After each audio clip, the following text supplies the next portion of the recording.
This is a story about how I feel about you, the one watching Pixels right now. Roll credits. Hi, Internet. This is where I spend probably 75% of my time because I have chronic illness. I have something called EDS, which affects ligaments, so all my joints are floppy and get injured easily, and it gives you chronic fatigue and digestive trouble and blah, blah, blah. Illness is boring. What that means is I spend far more time laying down and not doing anything than I would like.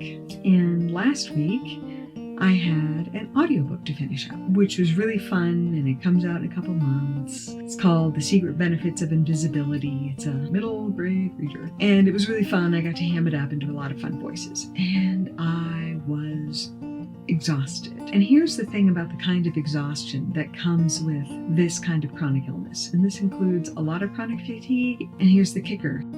It includes long COVID.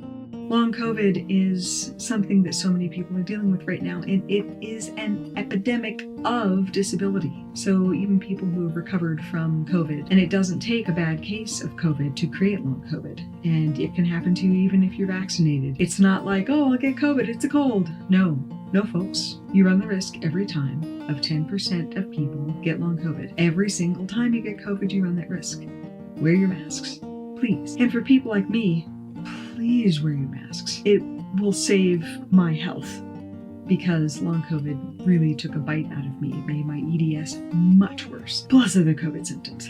Anywho, the kind of fatigue that I get with long COVID and EDS combined is, terrible brain fog, which everyone's heard about. Brain fog associated with lots of chronic diseases. And they think, kind of forgetful. No, not only can you not think consecutive thoughts, you can't focus enough to read a book.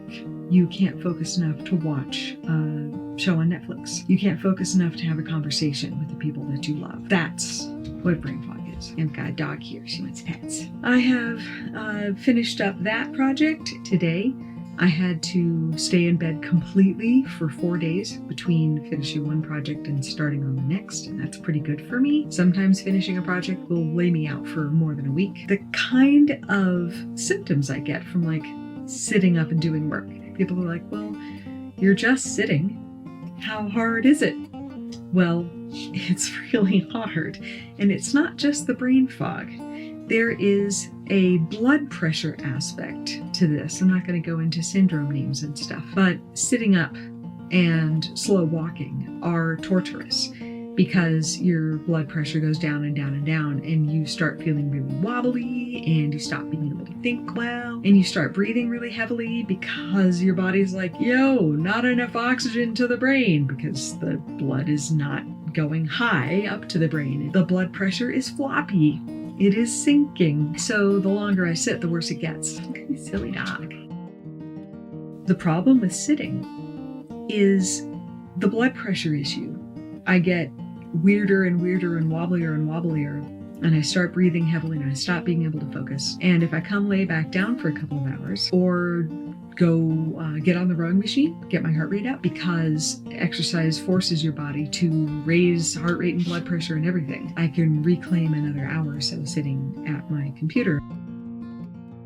So, Ivy, why don't you do editing work on your laptop in your bed? And I did years ago, but my editing setup is far too complicated at this point. I have for video, I have a nifty looking thing that looks kind of like a mouse with 15 different buttons on it. Each button's programmed to do something, so I can spare my hand a bunch of mouse clicking and a bunch of keyboard combinations. I have pedals on the floor to do the same thing, and there's just no way I could bring all that into the bedroom and have it work on the laptop. You can't exactly use foot pedals in bed. I'm able to work on a bad day, not at all. On a moderate day, maybe an hour. And that's including time in the studio because you have to set up right for that. On a good day, which is 1 day out of 7, maybe, I can sit at the computer for maybe 3 or 4 hours. which means I can get a lot of recording done and get a lot of editing done. Or I can do a video and get, a third of the video editing done. And I have to work in little bite-sized bits like that. That's just the reality of having chronic illness. I am intensely creative. I do audio because I do audiobooks. The podcast, Dream the Rogue Planet, first 5 episodes of which are out. It's a huge multi-track radio play type podcast with a ton of sound effects and music, and just it's really intricate. It takes hours and hours and hours to edit one 30-minute episode. And then, of course, now I've started video. And so I'm learning to video edit, and learning a new skill like that is really absorbing. It takes a lot of time, and it requires a lot of sitting, and I can only sit for so long. I'm also a photographer. In the past, when I was not quite as sick, I have spent hours and hours and hours and hours and hours, probably thousands of hours. No kidding. I've been a photographer for 20 years, editing. And so I've developed a really specific style. And thankfully, editing photographs does not take hours and hours anymore. It takes minutes per high quality photograph. I do all of these things, and everyone's like, Ivy, you're so creative and you put out such amazing stuff. I mean, the videography is still very basic, obviously, but I'll get there. And I cannot tell you how much effort it takes to just be able to focus. And then there's all the daily life stuff. I don't know how much any of you know about how difficult it is to do daily life things. I can't wash dishes because my hands are too damaged. I can't sweep or vacuum because my hands are too damaged. Some days I'm too exhausted to shower, or washing my hair affects my hands too much. Right now I'm doing pretty good. See, I'm down to no brace on this hand and a very simple brace on this hand.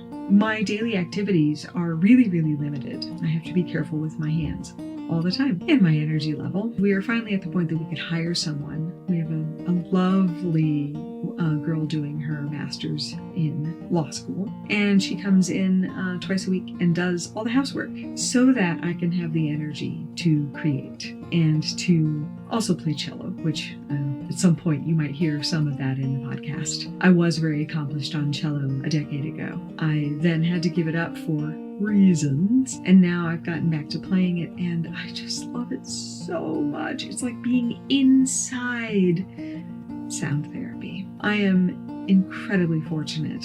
I have a spouse who can support me and the kids. We can bring someone in to do the housework so that any ounce of energy that I have, I can put into creating things that will go out into the world and make people happy.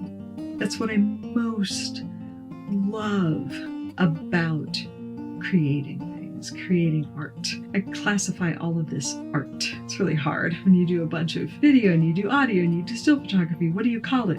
Art.